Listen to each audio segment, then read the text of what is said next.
Tati Mandelli está conosco também nessa manhã. Bom dia, Tati. Bom dia, Timóteo, bom dia, nossos ouvintes, a todos vocês que estão nos assistindo aí nas plataformas, um excelente dia para todos vocês. Bolsonaro, um fenômeno, é recebido por milhares em diversas cidades do Rio Grande do Sul. Morro de orgulho, né, do meu povo gaúcho, olha como recebendo o presidente, sempre um sucesso quando passa pelo Rio Grande do Sul, porque ele representa esses valores que o gaúcho tem tão intrínsecos, principalmente ligados aí ao agronegócio e à produção. É muito bacana ver isso, eu concordo com a Vanessa, essas imagens mostram que metade da população, pelo menos, está junto com o presidente. O só engraçado é que a outra metade está meio desaparecida, não aparece em lugar nenhum.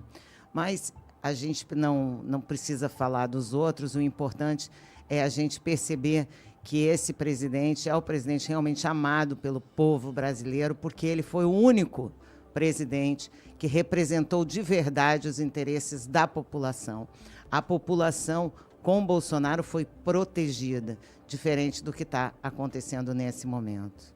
Apesar de ter um governador não exatamente representante dessas pessoas, mas eu diria que o Rio Grande do Sul sempre acaba sendo um estado que é mais centro-direita do que centro-esquerda, e a extrema-esquerda lá tem mais dificuldades, tirando um ou outro elemento, né, como aquela Maria do Rosário e outros que são produzidos também no Rio Grande do Sul, são mais raridade. A grande maioria dos deputados e senadores gaúchos são pessoas mais ligadas aí ao centro e principalmente ao centro-direita, principalmente muito ligados à questão do agronegócio, porque o agronegócio é uma força importante.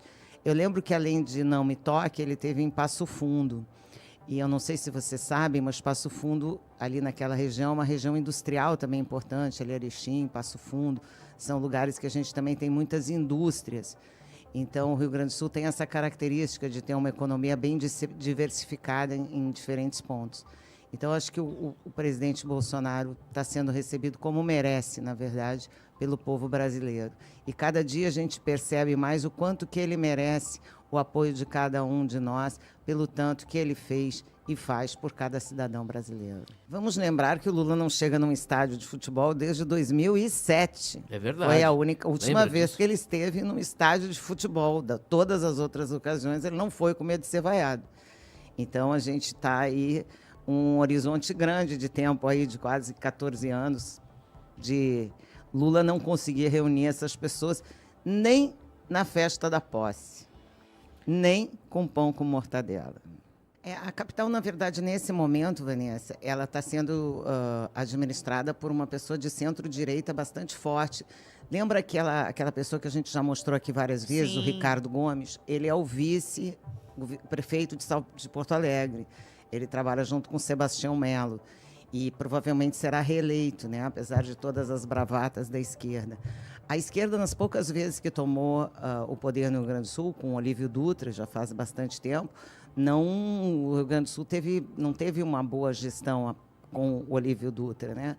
Vocês lembram bem, teve um caso que envolveu a Bahia, foi quando o Rio Grande do Sul perde a Ford para a Bahia, foi num governo Olívio Dutra, justamente, esse tipo de governo que não incentiva aí o desenvolvimento econômico.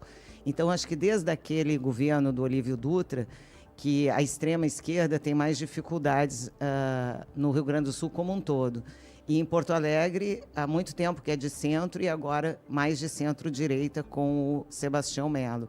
Então, a gente viu os números do Lula, de uma forma geral, ele ainda tem muitos votos do PT no Rio Grande do Sul, até porque no Rio Grande do Sul ainda tem aquela coisa dos sindicatos, das indústrias, daquela coisa que acabou trazendo, né, o Partido dos Trabalhadores para uma certa protagonismo verdadeiro, né, que hoje não tem nenhum, porque não representa mais os trabalhadores.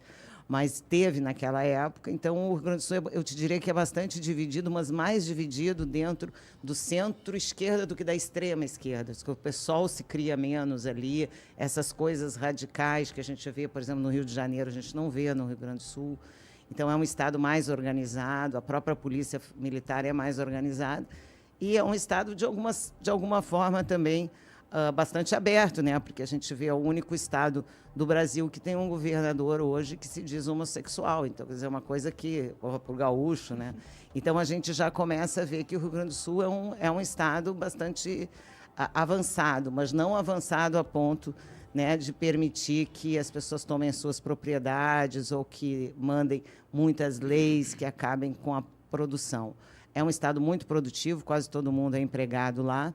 Então, é um estado também difícil para a esquerda. Eu te diria que vai ficar cada vez mais difícil. Ali que eles tinham um certo reduto, não tem mais. Você vê os políticos de esquerda gaúchos, são uma tristeza, né? Eu posso começar aqui, Maria do Rosário, Manuela Dávila, Paulo Pimenta, é tudo o caos sobre a terra, né? Então, quer dizer, há muito tempo que a esquerda, como no resto do Brasil, no Rio Grande do Sul, não produz nenhum novo líder. Essa que é a verdade. Aquele do bigode, Olívio Dutra, né? Também no Rio Grande do Sul. Mas ele está morto, né? Perdeu todas as últimas eleições. Ele não morreu, não, tá não, vivo. Não, né? Eu digo morto politicamente, né? Desculpem. Mas ele já perdeu as últimas eleições, né? Perdeu para Senado agora, recentemente, para o Mourão. Foi a última queda dele, que ele perdeu para o Mourão, o posto do Senado. Não sei se vai tentar entrar no próximo pleito, mas uma pessoa que já foi governador do Estado. O próprio Tarso Genro, que já foi governador do Estado, que tinha uma figura até em Brasília, mas foi ministro da Justiça. Esse faleceu. Será que morreu? Tarso Genro, deixa eu pegar aqui. Então, ele é pai daquela bem radicalzinha, Luciana Genro. Não, tá vivo, gente, desculpa, 77 anos. Ele é pai da Luciana, mas ele, politicamente, são políticos tradicionais gaúchos da esquerda que perderam completamente o protagonismo. Você vê, essa meia dúzia que sobreviveu, sobrevive aí nesse governo Lula, né? E de mal a pior, porque não existe nada pior que a gestão do Paulo Pimenta na Secom, né? Vamos combinar. É a pior que já houve. Então, assim, o Rio Grande do Sul, eu acho que cada vez mais vai ser um estado onde o centro e a direita, porque o estado é realmente, como a Vanessa falou, conservador. É um estado também onde a riqueza está distribuída pelo interior e não na capital, o que também faz uma diferença grande, né? Quer dizer, a capital tem menos poder, porque tem menos poder econômico também. Eu acho que nós vamos comentar ao longo do programa, eu olhei a pauta, mas assim, eu acho que o Alexandre de Moraes, sim, está com menos força do que já teve. Isso é fato. A discussão dele com o Barroso semana passada, que beirou o ridículo, né? Na verdade, palmas para o Barroso, né? É inacreditável, mas um deputado eleito pela regra velha está eleito, né? Parece uma coisa assim. Então, quer dizer, é uma pessoa que queria caçar mandatos dados, né? Mandados por causa de leis novas, quer dizer, ele quer indiciar pessoas no passado por leis que foram criadas no futuro. É uma coisa meio surreal.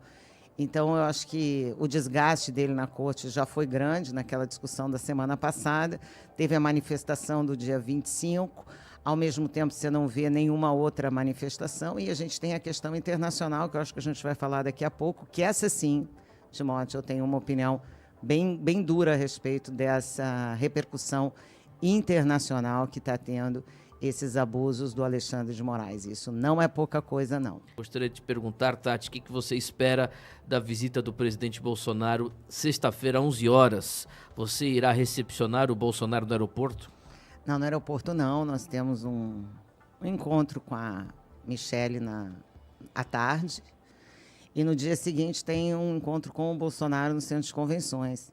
Eu estarei presente nos dois eventos, evidentemente, ao lado do presidente, para poder dar força a esse movimento, que ainda na Bahia é pequeno, cada dia maior, graças a vocês que estão nos ouvindo. Vão ao Centro de Convenções, é de graça, para a gente ver e ouvir o presidente Bolsonaro.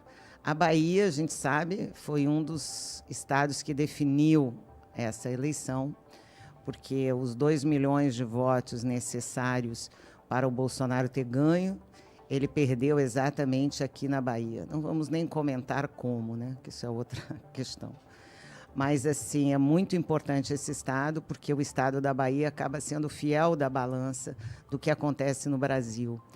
E o estado da Bahia, infelizmente, tem, como a gente tem falado sempre, políticos, do ponto de vista ideológico, extremamente fracos, extremamente covardes, e isso está fazendo com que o nosso estado, além de ter números econômicos e sociais muito ruins, acabe virando um reduto aí do petismo inútil, como eu digo, porque não traz para o Estado nada e ainda atrapalha o Brasil. Então, eu gostaria que você, baiano, tivesse essa consciência de que é o voto, justamente é o voto da Bahia, que foi o fiel da balança do Nordeste, mas principalmente da Bahia, na definição dessa eleição de 2022, que trouxe esse caos econômico para o Brasil. Então, você que achou que estava votando num projeto, na verdade, estava votando num projeto de poder que olha para o retrovisor, ou seja, que olha para trás, que faz, no futuro, soluções do passado que não deram certo. E isso não tem chance de dar certo em lugar nenhum. Então, é o baiano mesmo que precisa despertar em si aí esse senso conservador de entender que ninguém vai lhe dar nada, nenhum tipo de benefício, que o importante na vida é você conquistar as coisas e não recebê-las de mão beijada, seja o que for, e muito menos trocá-las por meia dúzia de trocados. Então, eu espero que a Bahia seja o fiel da balança da transformação ideológica, que a gente possa contar com o povo, porque se depender da classe política, não vai dar certo. Em primeiro lugar, uma ótima semana para todos. Bom, não sei se vocês irão comentar referente à convocação de Paulo Figueiredo para falar sobre a situação brasileira lá na Câmara dos Deputados, né? No Senado, nos Estados Unidos. Eu acho bom, eu amo acompanhar Paulo Figueiredo, porque na época da eleição, né, ele foi um dos poucos que falou a verdade sobre os melancias, foi julgado e no final quem estava certo foi ele. Assim como ele também acertou como seria o final, né, da eleição de Bolsonaro e Lula, como Trump e a múmia também. Ele também acertou, tanto lá como aqui. Então vale a pena realmente acompanhar Paulo Figueiredo. Um abraço, Hanson de Ipitanga. Valeu, Hanson, não entendi nada. Você estava no caminhão. Hanson de Ipitanga. Ipitanga, aqui de Salvador. Um abraço para você. Bahia. Volta aqui pra gente, deixa a tela aí com as imagens divididas, por favor. Eu de verdade não tenho ideia do que seja esse comentário do Paulo Figueiredo, mas a Tati tem mais informações, quer fazer um comentário. Eu gosto muito do Paulo Figueiredo, um abraço para ele. Diga aí, Tati. Para vocês que não entenderam o nosso ouvinte, eu vou fazer um esclarecimento. Vocês sabem que semana passada o Tucker Carlson, que é o comentarista, o jornalista mais badalado do mundo hoje, eu diria, o que tem maior audiência, qualquer coisa dele tem 100 milhões, 200 milhões de visualizações, ele entrevistou o Eduardo Bolsonaro e o Paulo Figueiredo no seu último episódio, o penúltimo episódio. E nesse episódio, o Eduardo e o Paulo falaram dos jornalistas perseguidos, das listas infindáveis do Alexandre de Moraes e todos esses problemas que estamos enfrentando com a democracia no Brasil. Parece que isso bateu forte lá nos Estados Unidos e a Comissão de Direitos Internacionais e Humanos chamou o Paulo Figueiredo e o Eduardo Bolsonaro para uma reunião com os deputados da Comissão de Direitos Humanos nos Estados Unidos. Eles querem saber exatamente o que está acontecendo, inclusive para sugerir, talvez, sanções econômicas, colocando o Brasil no mesmo nível da Venezuela, da Nicarágua e de Cuba. A chapa esquentou fortemente, porque essa questão dessa ditadura velada, chamada de Estado Democrático de Direito, que passou como um trator pela nossa Constituição, agora é assunto internacional. Quer dizer, prenderam um jornalista português, isso deu uma notícia internacional enorme. Na mesma semana, o Tucker Carlson entrevista o Eduardo Bolsonaro e o Paulo Figueiredo, e ontem, no seu programa ao vivo, o Paulo Figueiredo, e talvez por isso que o Timóteo não tenha visto, porque não foi no final da noite de ontem, ele mostrou a carta da convocação pela Comissão de Direitos Humanos da Câmara dos Estados Unidos. Então, isso é bem sério, significa que a Câmara dos Estados Unidos quer saber o que, de fato, está acontecendo com a democracia no Brasil. E a gente não pode esquecer que todas essas posições do Lula, levantando bandeiras de genocidas verdadeiros em manifestações pela cultura também não está pegando bem nos Estados Unidos e em todo o resto do mundo. Então, parece que o Alexandre de Moraes conseguiu o que ele realmente queria, isolar o Brasil das democracias do mundo. E isso é muito importante, isso que vai acontecer semana que vem, visto que nos Estados Unidos, ainda ontem, o Trump ganhou o direito de ser candidato. Alagoinhas, do PSD, Gustavo Carmo é oficializado como pré-candidato a prefeito. Sabe quem que é o vice? O PT.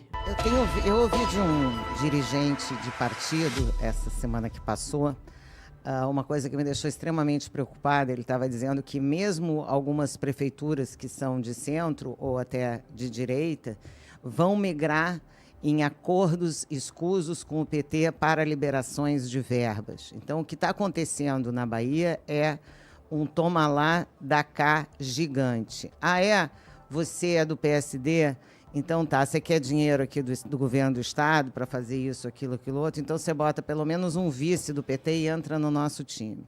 Então o que está acontecendo, isso eu estou falando, lógico, o PSD já é aliado desse desgoverno há décadas, né? Há décadas, que o PSD é um partido de centro-esquerda fisiológico, eu não vou falar o resto dos adjetivos. Mas, de qualquer maneira, o que está acontecendo aqui na Bahia é a questão do mais Brasília, menos Brasil, que a gente fala, né? Agora o recurso está na mão do PT e só está chegando nos municípios que forem amigos, parceiros, aliados e assim por diante. Então, é mais uma forma de escravizar você aí, de Alagoinhas e de todos os outros lugares. É chantagem política pura. Não tem projeto de governo, não tem projeto de desenvolvimento econômico, não tem absolutamente nada. A questão é, a Alagoinhas está conosco, recebe dinheiro, se está sem nosco, pode ficar sem dinheiro também. É o que está acontecendo, é o que vai acontecer na Bahia, e espero que você, que é a única pessoa que pode impedir isso, com o seu voto, vote conscientemente, vote contra esse desgoverno que está levando a Bahia, que já está levando a Bahia há 17 anos para o fundo do poço. E não tenha dúvida que fundo do poço é fundo do poço, não tem nenhuma desculpa. É a pior educação, é a pior violência, é o baixo desemprego, é o baixo crescimento econômico, é tudo de ruim aconteceu na Bahia sob o PT. Se você acha que isso é bom, você está errado. Pegue o avião e vá até São Paulo, ou o ônibus, e vá ver como é que as coisas funcionam num estado mais organizado. Então, o que está acontecendo agora nas eleições municipais é simples. Ou você está comigo, ou você está sem dinheiro. Ponto. E aí, como a gente sabe que os políticos não são exatamente as pessoas mais corajosas do mundo, vocês já podem imaginar o que vai acontecer em todas as chapas do interior da Bahia. E isso me foi dito por um diretor aí de partido que já está vendo que o partido dele, entre outros, vai encolher. Nikki Haley deve anunciar a retirada de sua candidatura à presidência ainda nesta quarta, segundo reportam as emissoras CNN e CBS. Ivan, essa questão aí da imigração ilegal que fez fechar a fronteira do Texas, abrir, ontem tinha uma notícia aí dizendo que o número de imigrantes que vieram de avião dos Estados Unidos passa de 320 mil pessoas.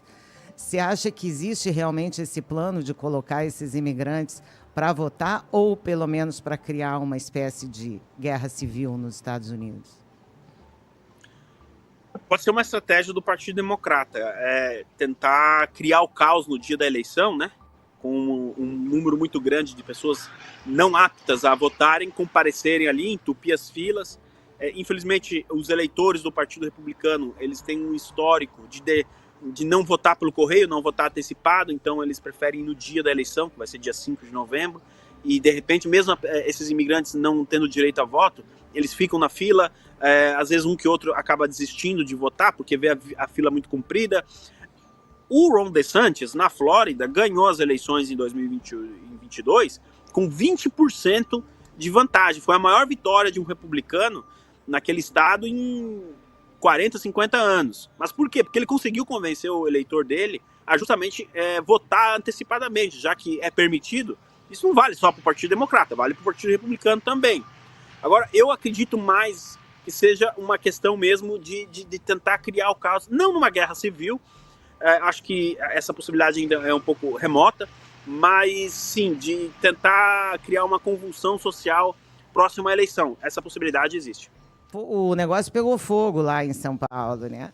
Eu nem posso falar, eu não tenho nenhuma paixão pelo Ricardo Nunes, eu só posso dizer para vocês que das lideranças de esquerda, a única liderança de esquerda que tem a minha admiração profunda é o Aldo Rebelo, que agora vai ser o candidato a vice do Ricardo Nunes, mas não levaria meu voto também em São Paulo. Ele vai ser? É a única pessoa de esquerda Parece que tem um vai. pingo. Não Assim, vai não ser é o muito, militar tem lá do... Não, desistiram. Não vai ser o Thiago Tomé Abdu? Não, já acabou. Tomé Abdu? Não. O vice do... Não, o Tomé não. Não é? Era um coronel... Era o indicado do Bolsonaro, Isso. que fazia parte daquela feira, liderança daquela... que eu esqueci sei o qual nome que é, agora. Ceagesp. Ceagesp, É. isso. E aí o que aconteceu é que parece que não vão dar para essa pessoa, vão botar de vice o Aldo Rebelo. Então, São Paulo será de esquerda de qualquer forma.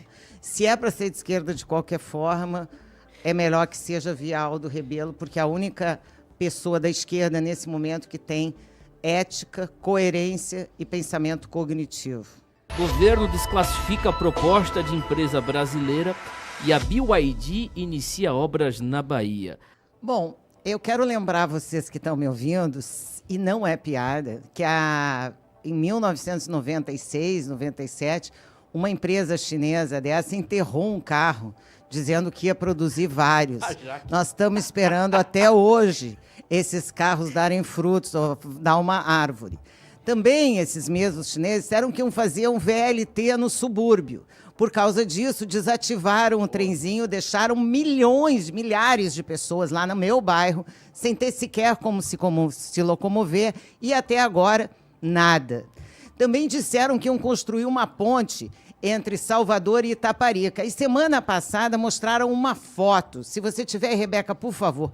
É a foto de uma sondagem para fazer uma ponte. Veja bem, nós estamos construindo uma obra em São Paulo. O equipamento de sondagem para fazer a minha obra em São Paulo era maior que esse. E botaram uma coisinha dessas em Salvador e a outra em Itaparica. Ó, estamos fazendo a sondagem.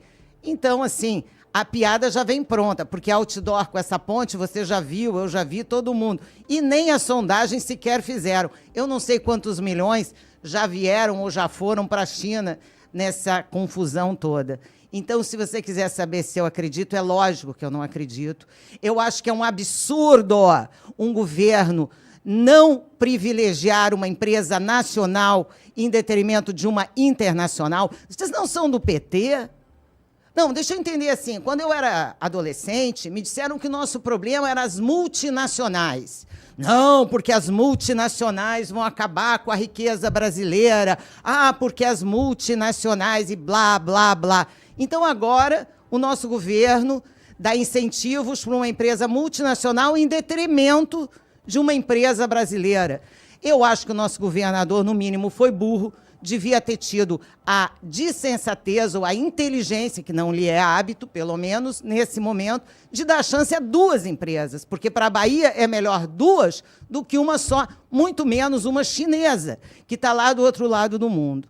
Eu acredito que eles não estão fazendo nada. Eu vou dizer para você por que eu acho isso. Quando a Ford chegou, e eu sou... Qualquer uma pessoa que é de Lauro de Freitas e da região sabe, quando a Ford estava chegando, a demanda por imóveis em Lauro de Freitas, em Camaçari, em todos esses lugares, aumentou muito. As pessoas alugaram casas para engenheiros da Ford, para pessoas que vinham trabalhar. Cadê a chinesada? Ninguém. Não vi ninguém. Me diz quem é que está alugando casa em Lauro de Freitas ou em Camaçari para chinês. Nós temos um amigo que tem um loteamento gigante ali em Camaçari. Pergunta para ele se ele está vendendo terreno. É verdade. Se não está vendendo terreno é porque não está acontecendo nada.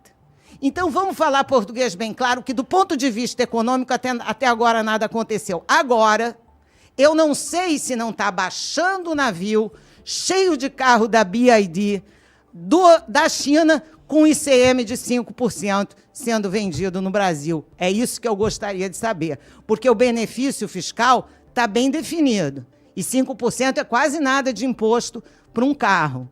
Será que esses carros já estão entrando com esse benefício, sendo que não são produzidos no Brasil? Então, muitos questionamentos para acordos do governo da Bahia com a China, que nós, baianos, nunca vimos nada disso virar realidade. Nenhum hotelzinho, nada. Nada. Simplesmente nada. Os chineses fizeram pela Bahia até hoje. Então, se você quer saber se eu acredito, é lógico que eu não acredito. Esquerda convoca atos para pedir a prisão de Jair Bolsonaro. Eu acho que tinha que aproveitar o Rio de Janeiro, a praia de Copacabana, e fazer uma contramanifestação contra a prisão do Bolsonaro. E aí podia ser 27 capitais contra uma, que ainda ia ganhar. O que eu acho de manifestação da esquerda, de uma forma geral, elas são pagas com pão e mortadela, ou seja, os prefeitinhos mandam ônibus do interior, é isso que falou a Vanessa, e esse é o modus operandi da esquerda de uma forma geral. Na Argentina foi igual com o Macri, eu vi.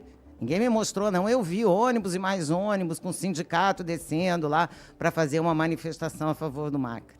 Então, quer dizer, é os pelegos, como a gente fala, né? São aquelas pessoas manipuladas pela esquerda. Porque até aquele esquerdista raiz não vai à manifestação porque tem medo de ser assaltado. Então, só vai mesmo quem é pago. Porque eu vi fotos daquela manifestação na Barra e até gente defecando na rua tinha. Então, assim, eu acho que as pessoas, essas mesmos, mais progressistas, idiotas, neutras, que têm nojinho do Bolsonaro, essas pessoas também não vão nas manifestações da esquerda porque tem medo. Medo de ser assaltado, medo de ser estuprado, medo. Então, assim, quem vai em todas essas manifestações no Brasil são pessoas pagas. Isso é uma coisa óbvia. Vão pedir a prisão do Bolsonaro de boa índole, assim, vão sair pedindo a prisão de alguém? O que é isso? Quer dizer, já é um motivo pífio para fazer isso. Quer dizer, absolutamente político, absolutamente nojento, absolutamente sem noção. E assim é o que vai acontecer. Ou vai flopar, né? Porque já botaram até a Daniela Mercury lá para cantar de graça e não foi ninguém. Aqui em Salvador já botaram a Margareth Menezes para cantar, também não apareceu Viva a Alma. Então, assim, para não aparecer ninguém, eu acho bom que eles encham mesmo os ônibus. Agora, é tão engraçado porque ontem eu li uma matéria de um empresário de Campinas que organizou uma vaquinha para levar um ônibus para São Paulo. Vocês acreditam que ele recebeu a Polícia Federal na casa dele? Se isso virar moda, vai ter Polícia Federal em tudo que é Prefeitura de Salvador, da Bahia e de todo o Brasil. Porque se não pode fazer vaquinha para botar um ônibus para ir na manifestação e isso é ato antidemocrático, imagine pagar o ônibus e ainda pagar a pessoa que está dentro para ir. Aí é pior ainda, né? Mas como a nossa democracia tem 2 pesos e 2 medidas, né, que a gente já está sabendo, para uns tudo, para outros nada, eu só espero que seja realmente um fracasso ou que seja aquilo que a gente viu sempre, um nada, que é isso que tem as manifestações da esquerda. A última grande manifestação da esquerda no Brasil aconteceu em 2018, na eleição, antes da eleição do Bolsonaro, no Largo do Batata, era uma barbaridade chamada Ele Não. Foi a última vez que a esquerda mobilizou pessoas de verdade. Eu falo isso porque a minha loja é na esquina. Última, nós estamos falando de 2018, porque o resto foi a vitória do Lula na Paulista, que foi grande, mas foi 3 vezes, pelo menos, menor do que a do domingo, no dia 25, a de celebração, e essas aí de chamar sindicato cada dia menos, até porque o trabalhador mesmo odeia sindicato. Esse é o modus operandi da esquerda, né? Você faz projeto. Eu vou contar uma experiência minha pequena, também o valor não é alto, mas eu, desde 2008, estou muito estabelecida lá em Alto Paraíso de Goiás, onde eu tenho uma pequena pousada e tal, então participo lá, né? Sabe quantos estudos de viabilidade turística já fizeram lá, Timóteo, nesses 10 anos? Quantas? 5. O último prefeito chegou na reunião da Associação dos Empresários, chegou lá uma menininha, assim, esquerdistazinha, tadinha, boazinha, né? Técnica, não sabe nem do que se trata o que ela está falando, coitada. Mas chega lá e diz, não, nós vamos elaborar um plano para o desenvolvimento turístico da cidade. Eu olhei na cara dela e disse, outro? Será que não era mais simples tu pegar os milhares que já foram feitos e elaborar a partir desses? Não, precisamos contratar um estudo de viabilidade. O nome disso é pagar consultoria para imbecil fazer nada. E relatórios que nunca ninguém vai ler. Essa que é a grande verdade. Então, estudo de viabilidade, essas porcaria, tudo estamos roubando seu dinheiro.com. Não tenham dúvida disso. Não tenham dúvida. No micro e no macro é igual. O happy hour de Lula... Happy hour? Não fala happy hour, né? Happy hour. Happy hour de Lula com senadores tem pouca cobrança e agradecimentos. Coloca as risadas aí. Isso é uma piada, né, bicho? De qualquer maneira, vocês viram, temos 20 pessoas de 81. Não é assim uma notícia tão importante. Se ele chamou os senadores e teve uma... Nós temos 81 senadores, aí na foto tinham 20. Então, 20 pessoas representa, no máximo, a base dele fixa no Senado. Para nossa alegria, são só 20, ou seja, só um quarto. E eu acho que é por isso que a notícia vira, não, o Senado está comigo. Quem está com ele é esse espantalho aí chamado Rodrigo Pacheco, que eu espero que os mineiros nunca mais elejam nem para síndico do prédio, porque isso é um zero à esquerda completamente, um vendido, um advogadozinho que defende seus próprios interesses e que não tem nenhum interesse pelo Brasil, já deixou claro, é um presidente do Senado fisiológico que está ali para defender o esquema que tomou conta do Brasil, que é essa aliança entre o STF e o Poder Executivo, com aval do Rodrigo Pacheco ou do Senado. É isso que temos no Brasil. Esse é o grupo que celebra a ditadura, a falta de liberdade e tudo isso que a gente sabe, o julgamento de inocentes. É isso mesmo. Esses são os senadores que dão a cara para tomar uísque. Tem uma grande parte deles que tem vergonha de tomar uísque, apesar de dar respaldo para esse desgoverno, também não aparece porque não quer ser visto aí com essa galera. É realmente o pior Senado que já tivemos no Brasil, não tenham dúvida. Bom, até quarta-feira, nossos ouvintes da FM, eu também já vou ter que sair agora, 10h30, aqui para o pessoal do YouTube. Um grande abraço para vocês e quarta-feira a gente está de volta. Valeu, Tati.